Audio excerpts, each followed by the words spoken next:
Baik pemirsa, kita awali ke berita yang pertama.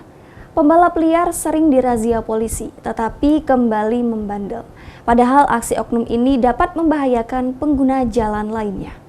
Aksi balap liar di kota ini menggunakan sepeda motor masih sering dilakukan oknum remaja di malam hari.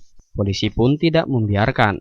Secara intensif terus dilakukan razia pada oknum remaja yang ngeyel tersebut.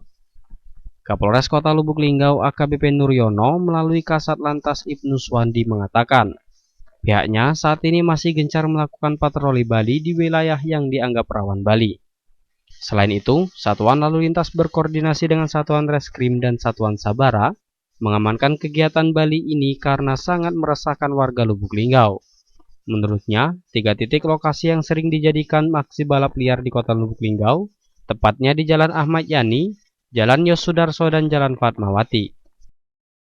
Secara ini di Lubuk Linggau ini kita melalui informasi dari Kasat Intel ada 3 titik, satu di Batu Urpang, satunya di arah Bandara dan di Jalan Ayani arah Muratara itu.